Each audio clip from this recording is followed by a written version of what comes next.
Kalau pajak masih diselewengkan, warga NU akan diajak oleh para kiai-kiai, seluruh warga NU tidak usah bayar pajak.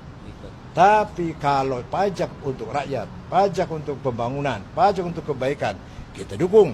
Nah, ternyata itu ya kabar yang beredar, para kiai NU untuk mengajak warganya tidak membayar pajak. Tapi nih yang perlu dicatat, jika pajak itu diselewengkan. Namun jika pajak itu digunakan untuk pembangunan, untuk masyarakat, untuk kemanfaatan umum, maka NU atau para kiai NU sangat mendukung terhadap pajak. Coba kita perhatikan kapan Kiai Haji Said Akil Siroj ini mengeluarkan pernyataan itu. Coba kita lihat tahunnya ya. Kita perbesar dulu, silahkan.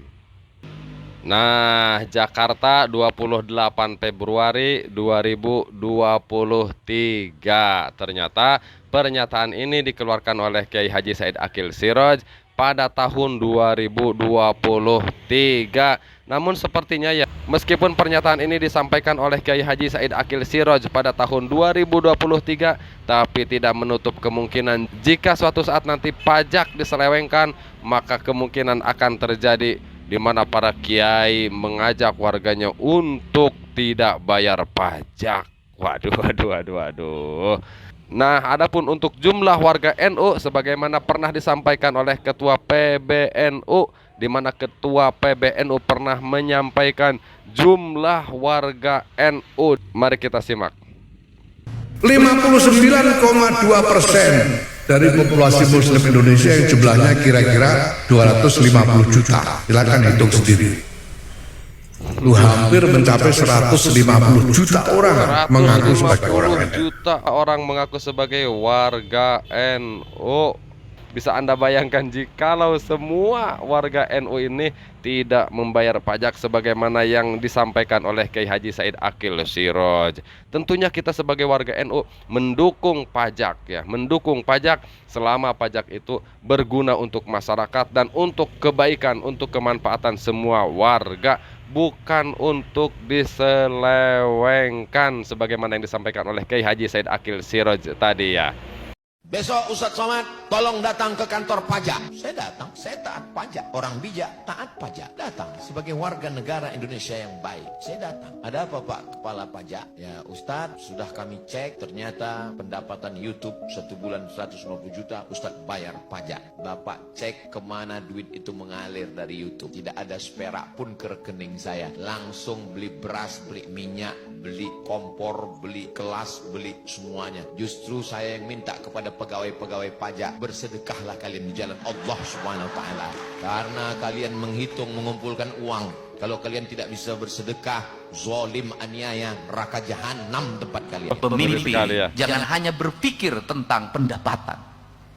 Kalau pemimpin hanya berpikir pendapatan, maka di otaknya dalam setiap waktu bagaimana meningkatkan angka pendapatan, yang pada akhirnya pajak ditingkatkan. Kalau pajak ditingkatkan, maka beban rakyat semakin tinggi. Bukan itu pemimpin.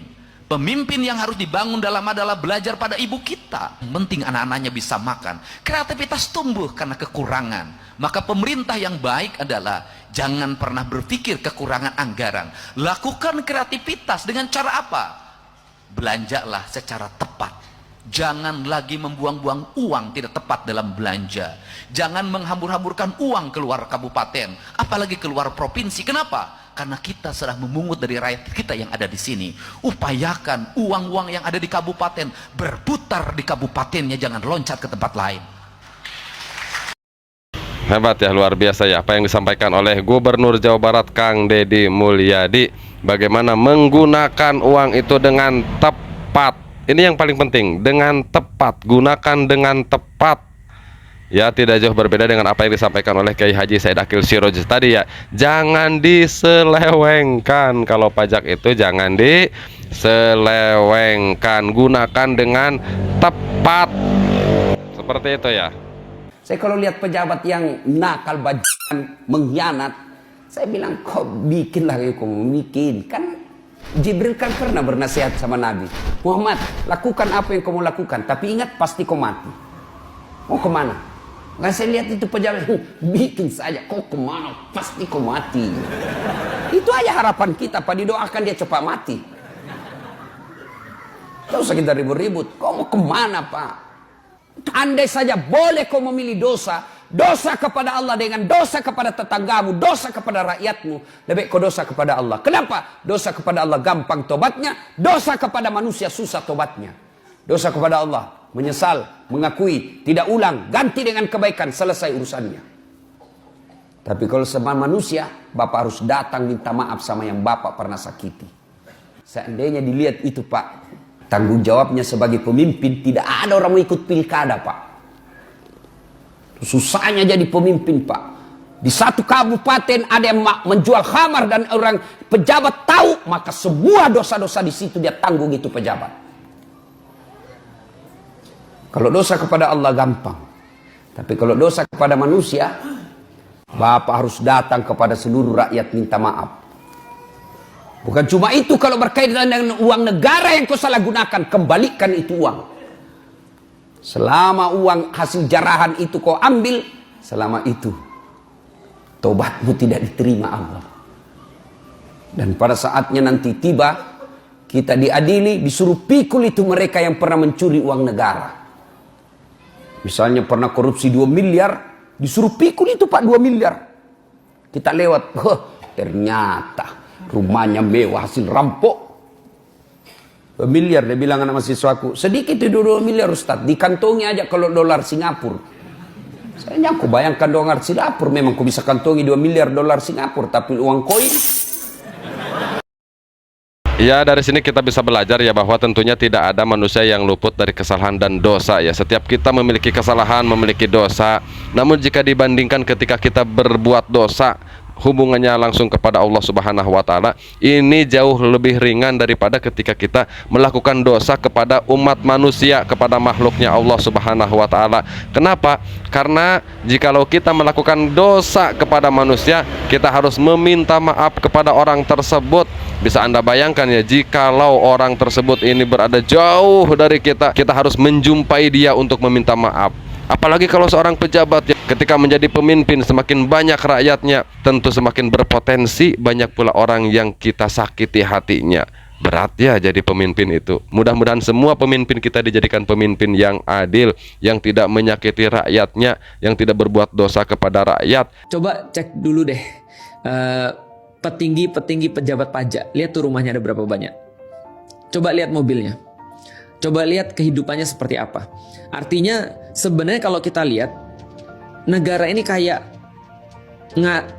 nyuruh orang-orang yang susah, kayak nyuruh orang-orang yang sederhana untuk membiayai kepentingan orang-orang yang kaya, orang-orang yang pejabat.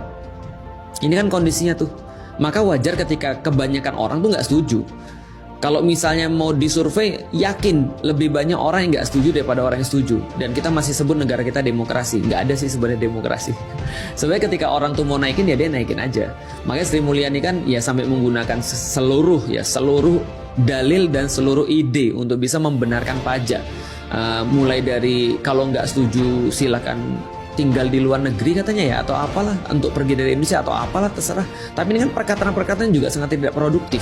Perkataan-perkataan yang tidak layak diucapkan oleh orang yang harusnya menjadi pelayan atau menjadi orang yang dipercaya oleh rakyat. Artinya kalau kita lihat ya pantas aja orang nggak peduli.